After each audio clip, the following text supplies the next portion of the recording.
नमस्कार दोस्तों, स्वागत है आप सभी का। 2024 लोकसभा चुनाव बेहद नजदीक हैं। ऐसे में तमाम दल कोशिश कर रहे हैं कि हर हाल में हमको इकट्ठे होकर के मौजूदा सरकार को हराना है। वहीं बीजेपी और एनडीए का दावा है कि हर हाल में नरेंद्र मोदी देश की सत्ता पर एक बार फिर से काबिज होंगे। नरेंद्र मोदी तीसरी बार देश के प्रधानमंत्री बनकर के रहेंगे। पर इस बार लड़ाई दिलचस्प होने वाली है, क्योंकि इस बार लड़ाई इंडिया वर्सेस एनडीए की है। इस बार लड़ाई ऐसी है कि दोनों तरफ में बड़े बड़े दल हैं और ऐसा है कि एक सरकार के यानी एनडीए के एक उम्मीदवार के खिलाफ विपक्ष का एक उम्मीदवार आ जाएगा। ऐसे में वोट बैंक का जो बंटवारा होता था विपक्षी कैंडिडेट के इधर उधर से, तो वो इस बार नहीं होगा।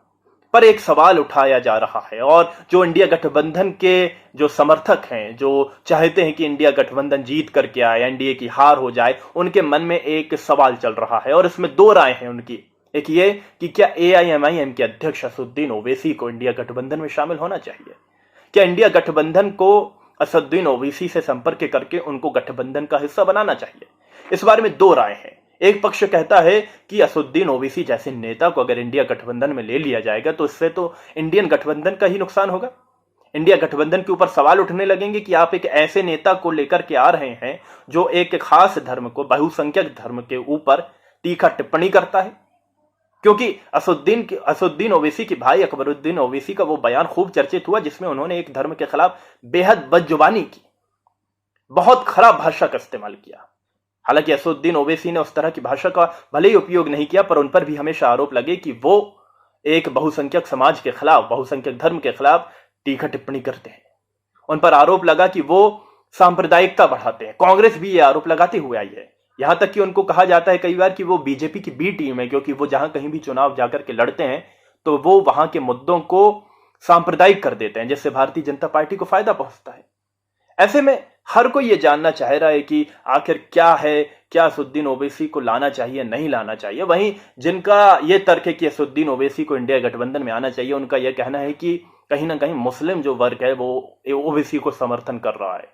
चाहे वो तमिलनाडु में हो, हैदराबाद का जो इलाका हो, वहां से जो सीटें आती हों, या उत्तर प्रदेश में हो, या बिहार में जो विधानसभा चुनाव में पिछली बार उनको कामयाबी मिली थी, तो लोगों का मानना है कि एक वोट बैंक उनसे जुड़ रहा है। तो अगर उस वोट बैंक का छिड़काव ना हो तो असदुद्दीन ओवैसी को इंडिया गठबंधन में लेकर के आ जाइए। क्योंकि अगर वो अपने कैंडिडेट खड़े करेंगे तो हो सकता है कि मुस्लिम वोट का छिड़काव हो जाए, भटकाव हो जाए, मुस्लिम वोट बैंक बट जाए।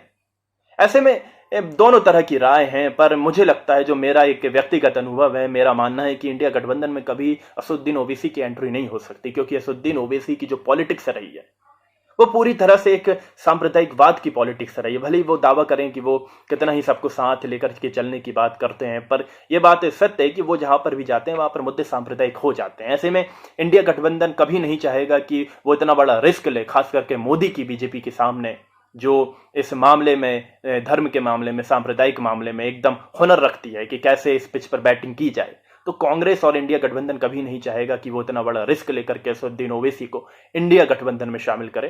तो आप लोगों को इस बारे में क्या लगता है, क्या ओवैसी को इंडिया गठबंधन में शामिल करना चाहिए या नहीं करना चाहिए? आप अपनी राय कमेंट में बता सकते हैं और हमारे चैनल को सब्सक्राइब जरूर करें। धन्यवाद। जय हिंद, जय भारत।